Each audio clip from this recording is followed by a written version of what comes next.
Uma palavra de amor, uma palavra de Deus. Olá, excelente quinta-feira para você. É uma grande alegria podermos estar juntos mais uma vez para os nossos devocionais diários no livro de Gálatas, carta de Paulo aos Gálatas. Nós vamos para o capítulo 2. Gálatas, capítulo 2.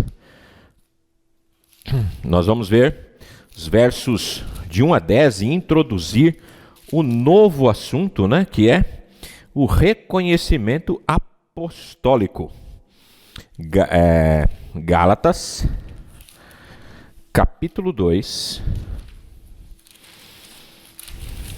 versos de 1 a 10, que diz: 14 anos depois, subi outra vez a Jerusalém com Barnabé, levando também Tito.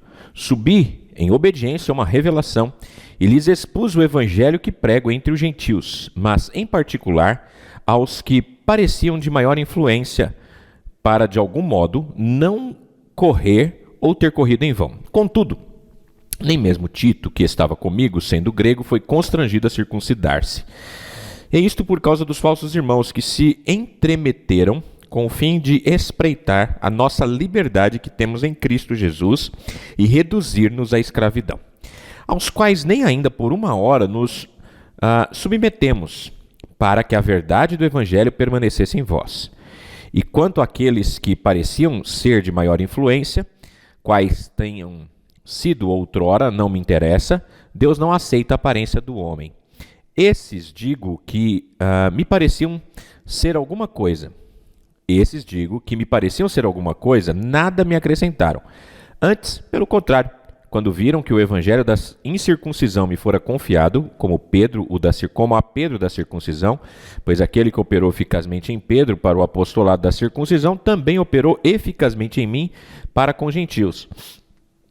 E quando conheceram a graça que me foi dada, Tiago, Cefas e João, que eram reputados colunas, me estenderam a mim e a Barnabé a destra da comunhão, a fim de que nós fôssemos para os gentios, e eles para a circuncisão, recomendando-nos somente que nos lembrássemos dos pobres, o que também me esforcei por fazer. Muito bem, nós, olhando para esse texto, podemos ver, algumas verdades, mas vamos introduzi-lo.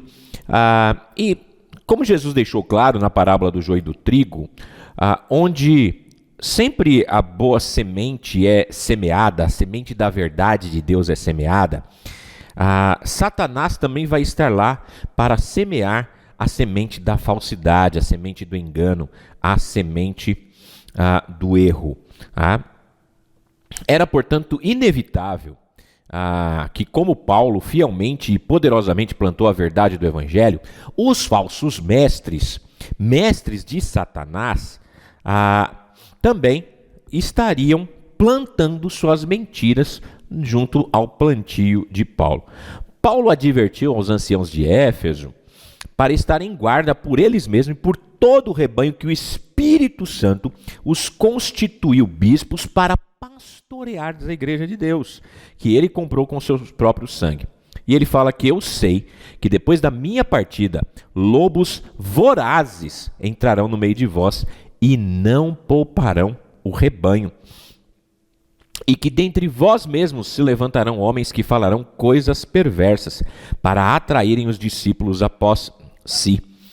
Ele alertou a Timóteo, mas o Espírito expressamente diz que nos últimos tempos alguns apostatarão da fé, dando ouvidos a espíritos enganadores e às doutrinas de demônios por meio da hipocrisia de homens mentirosos, que têm a mente cauterizada.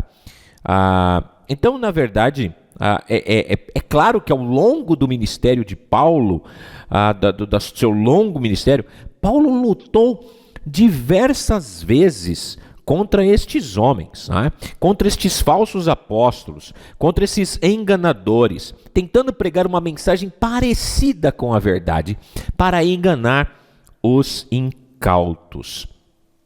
Mas Paulo mostra aqui, na sua mais significativa viagem a Jerusalém, depois de sua conversão, Paulo vai mostrar com a sua vinda né? Através disso ele vai mostrar que de fato a verdade que ele estava pregando era a verdade do Evangelho.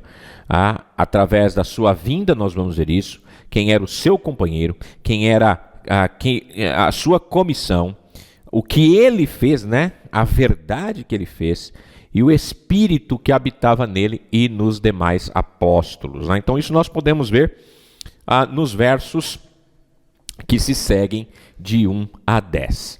Tá? Então, na verdade, como eu disse no início, sempre que o verdadeiro evangelho é plantado, sempre que a semente do verdadeiro evangelho é difundida, Satanás vai ter os enganadores para tentar destruir a verdade.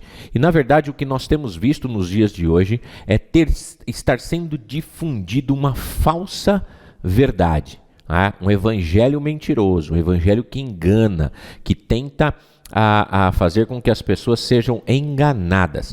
E muitas pessoas, na verdade, elas até parece que estão satisfeitas com o engano. Buscando, na verdade, ao invés de buscarem a verdade, ao invés de buscarem na palavra de Deus, têm buscado em falsos mestres. Que Deus nos livre destas coisas e que nós possamos estar atentos para o verdadeiro evangelho, aquele que molda, que transforma, que traz nova vida e liberdade que somente Cristo pode nos conceder. Grande e forte abraço, ótima quinta-feira, até amanhã, se Deus quiser.